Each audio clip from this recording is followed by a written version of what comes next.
ਕੱਲ੍ਹ ਅਸੀਂ ਇੱਥੋਂ ਇਹ ਸਾਰਾ ਵਾਕਵੇ ਕਲੀਅਰ ਕੀਤਾ ਸੀਗਾ। ਅੱਜ ਪਤਾ ਹੀ ਨਹੀਂ ਚੱਲ ਰਿਹਾ where was the walkway. And ਕੱਲ੍ਹ ਜਿਹੜੀ ਰੋਡ ਸੀਗੀ that was totally cleared.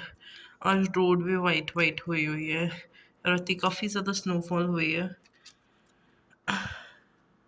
It have been 2-3 days मैंने बिल्कुल भी वीडियो नहीं बनाई just because I wasn't well। पहले अमन wasn't well, फिर मेरी भी तबीयत काफ़ी ख़राब हो गई थी।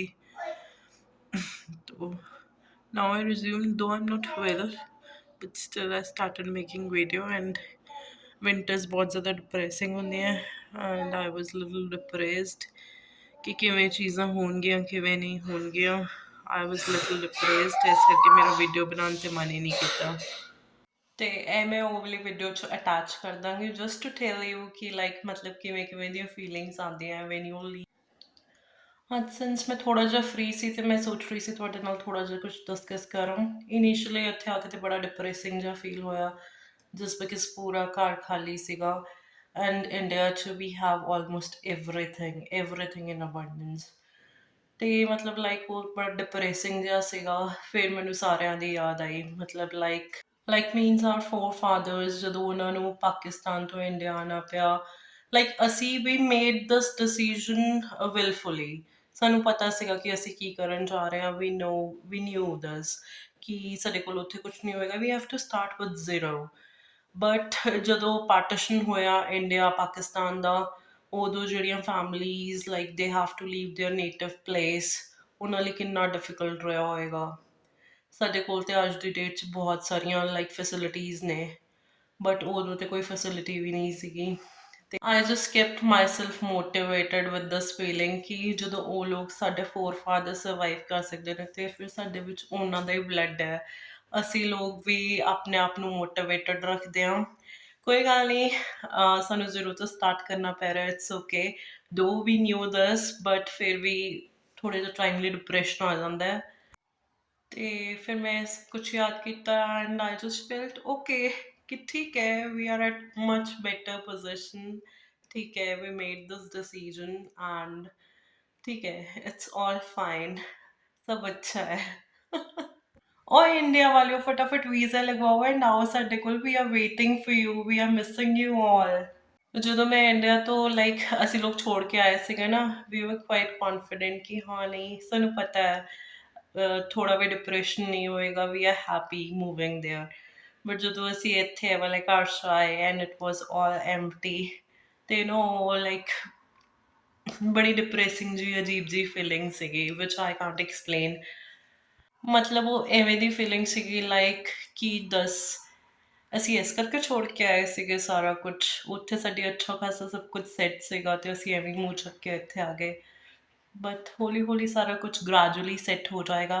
ਹਰ ਇੱਕ ਚੀਜ਼ ਨੂੰ ਥੋੜ੍ਹਾ ਟਾਈਮ ਲੱਗਦਾ ਐਂਡ ਬਸ ਠੀਕ ਹੈ। ਐਂਡ ਜੋ ਭਗਵਾਨ ਸ਼੍ਰੀ ਕਰਦੇ ਆ ਸਭ ਅੱਛੇ ਲਈ ਕਰਦੇ ਆ, ਸਭ ਠੀਕ ਹੋ ਜਾਂਦਾ ਹੈ gradually with time with the grace of God. ਉਦੋਂ ਮੈਨੂੰ ਅਰਸ਼ਲੀ ਵੀ ਬਹੁਤ ਜ਼ਿਆਦਾ ਫੀਲ ਹੋ ਰਿਹਾ ਸੀਗਾ just because he also used to say. ਅਸੀਂ ਉਹਨੂੰ ਸਿਖਾਇਆ ਸੀਗਾ ਕਿ ਬੋਲ ਮਾਵਾ ਜੀ ਕੇ ਡੱਬੇ ਜੋ and when we finally reached ਤੇ ਵੀ ਵਰ ਲਾਈਕ ਕਿ ਉਹ ਵੀ ਕੀ ਸੋਚਦਾ ਹੋਏਗਾ ਕਿ ਮੈਂ ਇੱਥੇ ਸਾਰਿਆਂ ਤੋਂ ਇਕੱਲਾ ਹੋ ਗਿਆ। ਮਤਲਬ ਲਾਈਕ ਬਹੁਤ ਸਾਰੇ ਥੋਟ ਸੀਗੇ ਜਿਹੜੇ ਡਿਊਰਿੰਗ ਦੋਜ਼ 2-3 ਡੇਜ਼ ਮੇਰੇ ਮਾਈਂਡ 'ਚ ਸੀਗੇ। ਤੇ ਆਈ ਥੋਟ ਕਿ ਮੈਂ ਆਰਾਮ ਨਾਲ ਜਦੋਂ ਥੋੜ੍ਹਾ ਜਿਹਾ ਸੈਟਲ ਹੋ ਜਾਵਾਂਗੀ ਦੇ ਨਾਲ ਮੇਕ ਅ ਵੀਡੀਓ ਐਂਡ ਫਿਰ ਮੈਂ ਉਹਨੂੰ ਉਹਦੇ ਨਾਲ ਅਟੈਚ ਕਰ ਦਾਂਗੀ so that you will come to know ਕਿ ਕਿਵੇਂ ਕਿਵੇਂ ਦੀਆਂ ਫੀਲਿੰਗਸ ਆਉਂਦੀਆਂ when you move out and but still one has to overcome. And like ਮੇਰੇ ਲਈ ਇੰਸਪੀਰੇਸ਼ਨ ਰਹੀ ਇੰਡੀਆ ਪਾਕਿਸਤਾਨ ਦੇ ਡਿਵੀਜ਼ਨ ਐਂਡ ਸਾਡੇ four fathers.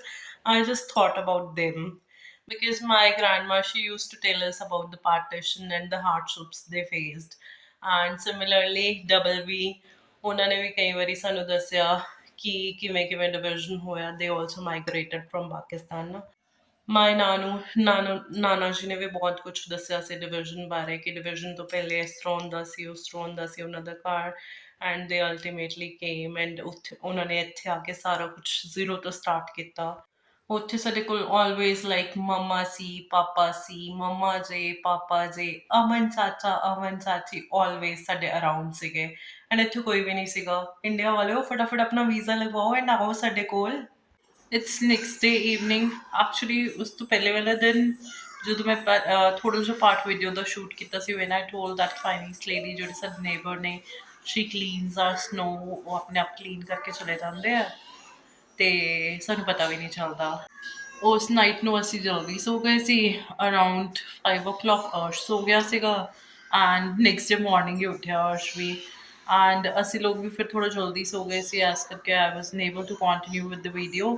And moreover ਮੇਰੇ 'ਚ ਤਾਂ ਲੰਚ ਬਣਾਉਣ ਦੀ ਵੀ ਹਿੰਮਤ ਨਹੀਂ ਸੀ, ਫਿਰ ਅਸੀਂ ਲੰਚ ਐਂਡ ਡਿਨਰ ਐਵਰੀਥਿੰਗ ਬਾਹਰੋਂ ਹੀ ਆਰਡਰ ਕੀਤਾ। And to my surprise burger was super Yama.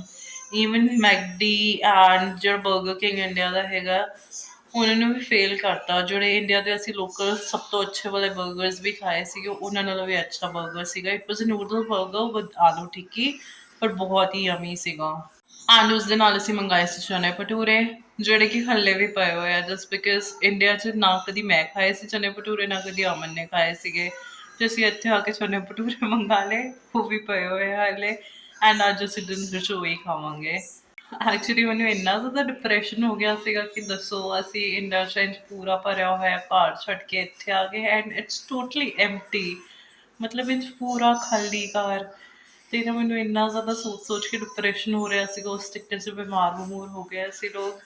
ਅਮਨ ਨੂੰ ਤਾਂ ਖੈਰ ਪਹਿਲੇ ਹੀ ਇਨਫੈਕਸ਼ਨ ਹੋਇਆ ਹੋਇਆ ਸੀਗਾ ਐਂਡ ਫਿਰ ਮੈਨੂੰ ਵੀ ਹੋ ਗਿਆ। ਐਂਡ ਉੱਪਰੋਂ ਫਿਰ ਮਾਈਂਡ 'ਚ ਇਹ ਸਭ ਚੱਲ ਰਿਹਾ ਸੀਗਾ ਕਿ ਦੱਸ ਅਸੀਂ ਐਵਰੀਥਿੰਗ ਉੱਥੇ ਛੋੜ ਕੇ ਇੱਥੇ ਆ ਗਏ। But now I'm a little cheered up. So continuing my vlogs.